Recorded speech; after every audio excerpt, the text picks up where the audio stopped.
Singapore has chosen is quite unique in this world. We did not take a purist, zero COVID, or living with COVID approach. Health Minister Ong Ye Kung says Singapore's COVID-19 approach has helped prevent the massive deaths seen in other countries. Getting ready for the crowds, extra safety measures will be in place in Little India ahead of Deepavali. Convicted former Malaysian Prime Minister Najib Razak is free to travel to Singapore once he gets his passport back. Hello, you're watching The Big Story. I'm Haryanto Diman. Remember to subscribe to the Straits Times channel so you never miss a single episode. In managing the COVID-19 pandemic, Health Minister Ong Ye Kung said today that Singapore did not take a purist zero COVID or living with COVID approach. Instead, we adopted an eradication strategy when the population was vulnerable, before opening up progressively with vaccination plans in place. He added this approach, which may appear to be a flip-flop, has helped to avert the massive deaths that many countries have suffered from. The path Singapore has chosen is quite unique in this world. We did not take a purist, zero COVID, or living with COVID approach. We adopted an eradication strategy when our population was vulnerable, mainly last year and earlier part of this year. And after vaccines has given us a protective shield, we are opening up progressively and avoiding a sudden lifting of all restrictions like a Freedom Day. Some may feel this middle-of-the-road approach is perhaps unclear and may even appear to be a flip-flop, as some put it. But it has helped us avert the massive deaths that many countries have suffered. It is the correct approach for Singapore, and day by day we are moving closer to the light at the end of the tunnel. The Health Ministry yesterday reported 9 Singaporeans between 57 and 100 years old have died from COVID-19 complications. This takes Singapore's death toll to 233, and the 28th day in a row that deaths from COVID-19 were reported. 3,058 new cases were confirmed yesterday. 2,454 in the community, 601 from the dorms, and 3 imported. Among the local cases were 469 seniors above 60 years old. Meanwhile, 1,651 patients were warded in hospital, with 327 needing oxygen support and 66 in ICU. Also, as at yesterday, there were about 16,000 people in home recovery, close to 3,000 in community care facilities, and some 700 in COVID-19 treatment facilities. Meanwhile, crowd control measures will be in place at Little India in the lead-up to Deepavali on November 4th. To prevent overcrowding during peak periods, the pedestrian crossing at the junction of Campbell Lane and Serangoon Road will be switched off after 6 p.m. on the final weekend and on the eve of the festival. While the night bazaar remains suspended this year, some businesses will extend their opening hours to allow shoppers to spread out their visits. Over in Sydney, Australia, masks are no longer mandatory in offices, and bigger groups are allowed in homes and outdoors. With the city relaxing more COVID-19 curbs, thousands of children returned to the classroom today, ending months of home learning. It's the latest in a series of easing measures as Australian cities move towards living with the virus. New Zealand's Prime Minister Jacinda Ardern said today that Auckland will continue with its lockdown for 2 more weeks as the country pushes to step up vaccinations.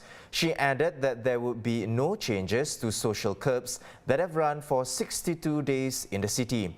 New Zealand today logged 60 new community cases, comprising 57 in Auckland and 3 in the Waikato region.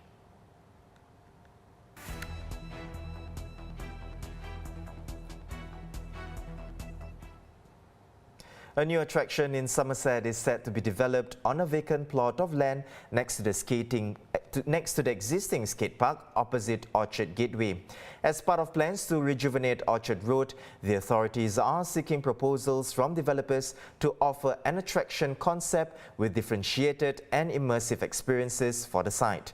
Possible attractions for the site, which is about 2/3 the size of a football field, include adventure rides and experiential museums. Retail and F&B outlets that complement the proposed attraction are also allowed. And the attraction should make use of technology and innovation to improve visitors' experience. Chairman of the Association of Singapore Attractions, Kevin Cheong, shares more on the type of attraction that will work best for the area. Well, I think the interest for the space will largely depend on the parameters of what our government or the stakeholders in the region place wants, right? Whether it's an outdoor, whether it is something to be built, and of course the other aspects would be what kind of investment they're looking at and how long will this whole tenure be, right? Whether it's 3 years, 9 years, 10 years. So that really depends on that. I think the interest will be there, especially if it is for something integrated, commercial with attractions, lifestyle, entertainment, recreation, and food and beverage. So I think that kind of mix of use will be very interesting. I think we're also hungry for something outdoor in the area. It is very vibrant. It's at a cornerstone of one area which is between two major roads, right? Somerset and also Orchard Road. I would think that there's a lot of eyeballs and a lot of interest for this. The question would definitely be, what are we looking for to fill that space? In other local headlines, the $130 million Community Development Council voucher scheme to be launched in a few months' time will be app-based. Hawkers and merchants can begin to register their interest in the program from today. To help with the process, ambassadors from the CDCs and the SG Digital Office will be on the ground to invite and guide hawkers and merchants to use the app. The scheme will see 1.3 million Singaporean households each receive $100 in CDC vouchers in the coming months. Singapore's closely watched non-oil domestic exports expanded 12.3% last month, faster than economists expected, leading the surge electronic goods and petrochemicals. And China, the US and South Korea were the top export destinations. Planes, helicopters and ships. That's a lot of military hardware on display in the waters of Marina South today. Well, the special occasion, 5 nations, Singapore, Malaysia, Australia, New Zealand and the UK, marking 50 years of a defence agreement known as the Five Power Defence Arrangements or FPDA. Under the deal, they are to consult each other immediately in the event or threat of an armed attack on any of the 5 countries. Meanwhile, former Malaysian Prime Minister Najib Razak is free to travel to Singapore to visit his daughter who's due to give birth soon. A court today granted a temporary release of his passport from October 20th to November 22nd.